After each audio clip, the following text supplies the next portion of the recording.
माध्यमिक आदर्श विद्यालय में राजेश नगर की हिंदी ऑनलाइन कक्षा में आप सबका हार्दिक स्वागत अभिनंदन। प्यारे विद्यार्थियों, आज हम कक्षा 10 की हिंदी अनिवार्य विषय का अध्ययन करने जा रहे हैं, जिसमें कविवर तुलसीदास जो है उनके द्वारा रचित रामचरितमानस के बालकांड से लिया गया है। और बालकांड में इसमें राम परशुराम संवाद, राम लक्ष्मण परशुराम संवाद का वर्णन किया है। यहाँ लक्ष्मण और परशुराम का संवाद दिखाया गया है। लक्ष्मण जी जो है परशुराम से कह रहे हैं कि हे वीरवट, तुम धीर और अशोभित, तुम्हें गाली देते हुए शोभा नहीं देता। तो क्या लिखा और क्या कहा लक्ष्मण जी ने? कहा, सूर समर करनी करई, कहीं न जना वही आप, विद्यमान रण पाय रिपु, कायर कतहि प्रताप। क्या कहा कि जो वीर पुरुष होता है, सूर का मतलब होता है वीर पुरुष, समर करनी करई। देखो, सूर समर अनुप्रास अलंकार का प्रयोग हुआ, वर्ण की आवृत्ति 2 बार हो गई। करनी करई वर्ण की आवृत्ति 2 बार हो रही, इसलिए अनुप्रास अलंकार है। अब आप देखिएगा कि जो वीर पुरुष होता है वो समर कहते हैं युद्ध को। समर का मतलब युद्ध में, करनी करई कार्य को करके, कई न जना वही आप का मतलब होता है अपने आप को, जनावई का मतलब समझाना, अपने आप को प्रदर्शित करना, बताना। कई न यानी कह करके, कि जो वीर पुरुष होता है वो वीर पुरुष कह करके अपने आप को प्रदर्शित नहीं करता। कह करके मैं वीर हूं, ये कह करके वो अपने आप को प्रदर्शित नहीं करता। वो कैसे प्रदर्शित करता है? युद्ध में, समर में, युद्ध में कार्य करके अपने आप को प्रदर्शित करता है, कह करके कभी प्रदर्शित नहीं करता। कि सूर समर करनी करई, कहीं न जना वही आप। कि वीर पुरुष जो होता है वो युद्ध में अपना कार्य करके अपनी वीरता को प्रदर्शित करता है, अब कह करके जो है स्वयं को प्रदर्शित नहीं करता। लेकिन जो कायर है, विद्यमान रण पाय रिपु, विद्यमान यानी उपस्थित, रण कहते हैं युद्ध को। रण का मतलब युद्ध में उपस्थित, रिपु यानी शत्रु। कैसा शत्रु? कायर शत्रु, कतई प्रतापु, केवल अपने आप को, प्रताप को कह करके प्रदर्शित करता है, कार्य से प्रदर्शित नहीं करता। क्या कहा कि जो कायर शत्रु जो होता है वो युद्ध में उपस्थित कायर शत्रु जो है वो अपने प्रताप को कह करके प्रदर्शित करता है, जबकि वीर पुरुष तो अपने कार्य से अपने कृत्य को प्रदर्शित करते हैं। ये बात उन्होंने कही। आगे लक्ष्मण ने कहा कि हे परशुराम जी, मुझे तो ऐसा लगता है जैसे आपने काल को आवाज दे करके बुला लिया हो। तुम तो काल हाक जनुलावा, बार बार मोहि लागी बोलावा। क्या लगा? तुम तो कालू का मतलब कालू नहीं है, कालू का मतलब है काल, मृत्यु। तो ऐसा लगता है जैसे मृत्यु को आपने हाक का मतलब होता है आवाज दे करके बुला लिया हो। मानो, मुझे ऐसा लगता है जैसे मानो आप तो मृत्यु को आवाज दे करके बुला रहे हो। बार बार मोहि लागी बुलावा, बार बार मोहि यानी मेरे लिए बुला रहे हो। लक्ष्मण जी क्या कहे? लक्ष्मण जी बोले कि हे परशुराम जी, मुझे तो ऐसा लगता है जैसे आप बार बार मेरे लिए मृत्यु को आवाज दे करके बुला रहे हो, लेकिन मृत्यु आती हुई दिखाई नहीं देती। लेकिन लक्ष्मण जी के कड़वे वचन सुनकर के परशुराम जी की स्थिति क्या होती है, देखिएगा। सुनत लखन के वचन कठोरा, परस सुधार धरऊ कर गोरा। कि सुन करके लक्ष्मण के कठोर वचन सुन करके परसु सुधारी, परसे को सीधा करके, सुधारी का मतलब सीधा करना, परसा जो था उसको प्रहार करने वाले तरीके में सीधा करके, धन्यंकर घोरा कहते भयंकर परशु को कर यानी हाथ में धारण कर लिया। क्या कहा कि लक्ष्मण के वचन, कठोर वचन सुन करके परशुराम जी ने उस भयंकर परसे को सीधा करके अपने हाथ में धारण कर लिया, वध करने को तैयार हो गए। और फिर बोले, क्या बोले अब जन देऊ दोष मोहि लागू, कटवादी बालक बद जोगू। कि अब कोई भी, जनी का मतलब कोई, अब कोई भी दे यानी देना, दोष यानी दोष, मोहि लादू। अब कोई भी आकर के मुझे दोष मत देने लगना, कोई भी आकर के मुझे दोष मत देना। क्या कहा? अब जनु, जनी यानी कोई भी, दे यानी देना, दोष यानी कोई भी दोष जो है, गलती जो है मेरे को आकर के मत कहना कि आपने ये गलत कर दिया।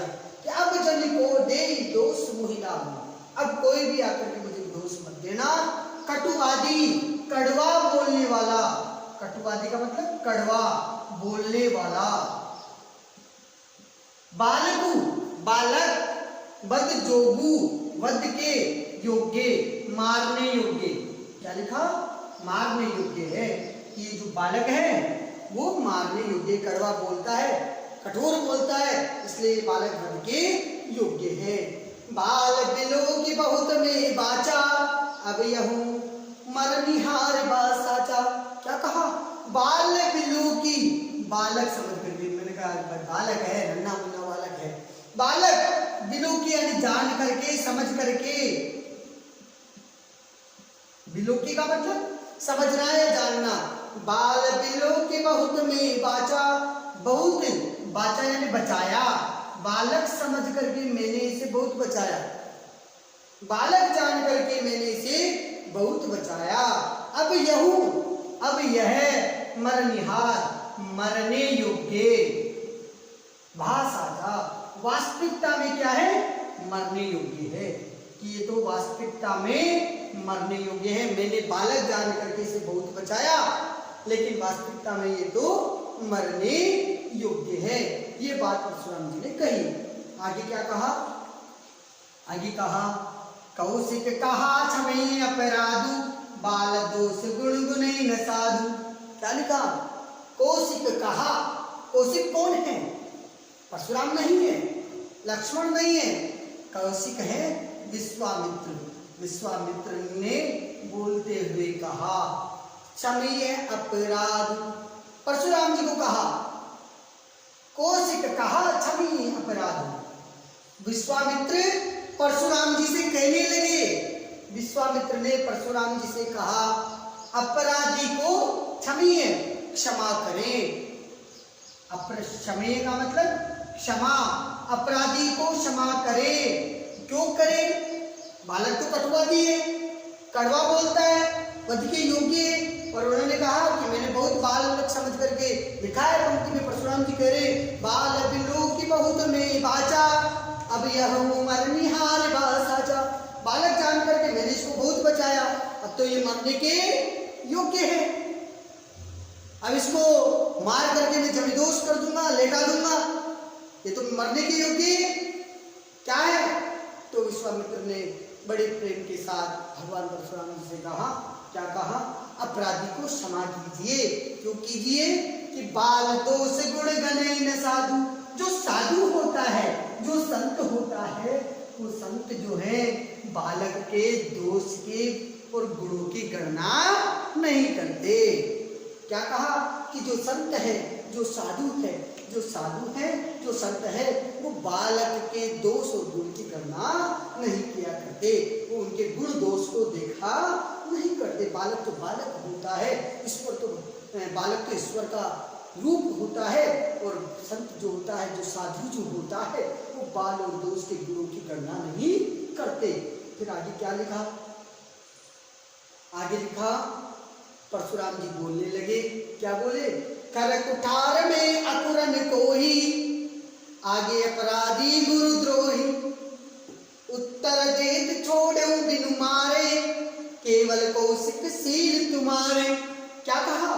परशुराम जी कहने लगे। परशुराम जी ने कहा बड़े क्रोधित दृष्टिकोण से विश्वामित्र की तरफ देखते हुए बोले कि खर कुठार, हाथ में मेरे ये कुठार है, खर कुठार में अकुरन क्रोही, मेरे हाथ में कठोर कुठार है, परसा है।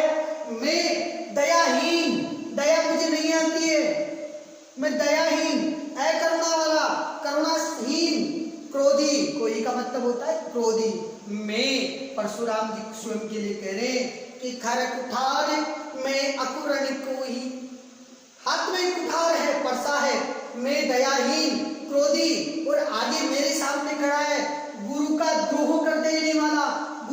अपमान कर देने वाला अपराधी मेरे सामने खड़ा है और फिर भी मैं उसे नहीं मार रहा हूं। क्यों? उत्तर देत छोड़े बिनु मारे, बार बार उत्तर देता है, फिर भी बिना मारे छोड़ रहा हूं। उसका कारण क्या है? केवल कौशिक शील तुम्हारे, केवल विश्वामित्र तुम्हारी ही शीलता है, जिसके कारण बार बार उत्तर देने के कारण वध के योग्य होने के बावजूद इस व्यक्ति को मैं बिना मारे छोड़ रहा हूं। नहीं तो क्या करता? परशुराम जी कहते, मैं ते यही काट कुठार कठोरे, गुरु ही उरे में होते हो श्रम तोरे।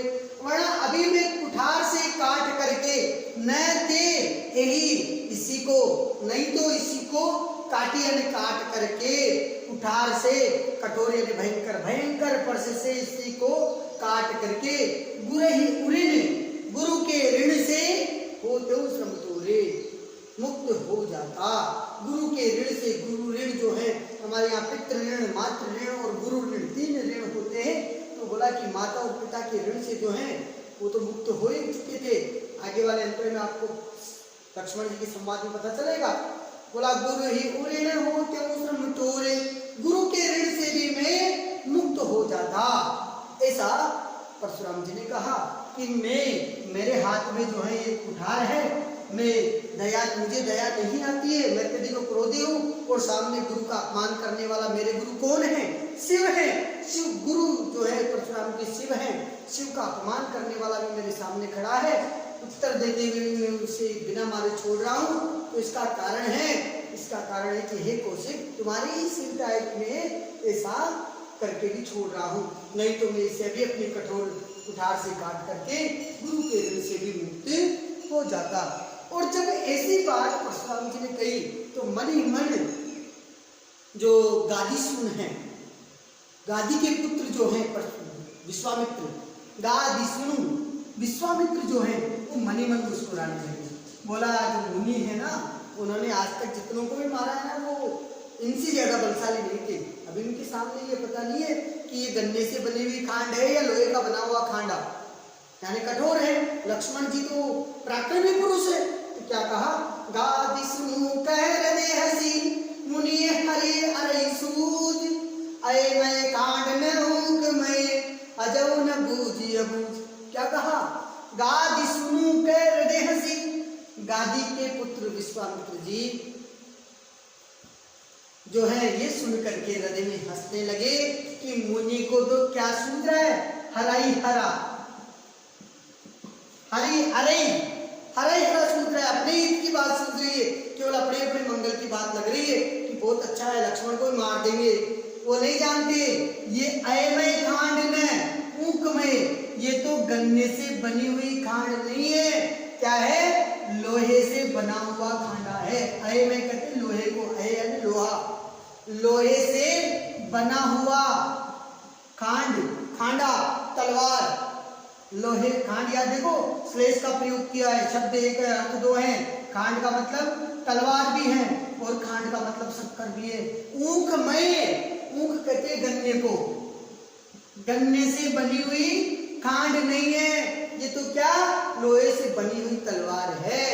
ये जानते हुए भी क्या कर रहे हैं परशुराम जी? नासमझ की तरह का काम कर रहे हैं। आज हमने ये तुलसीदास जी द्वारा रचित यंत्र पढ़ा, बाकी का शेष दिन हम अगली कक्षा में पढ़ेंगे। धन्यवाद।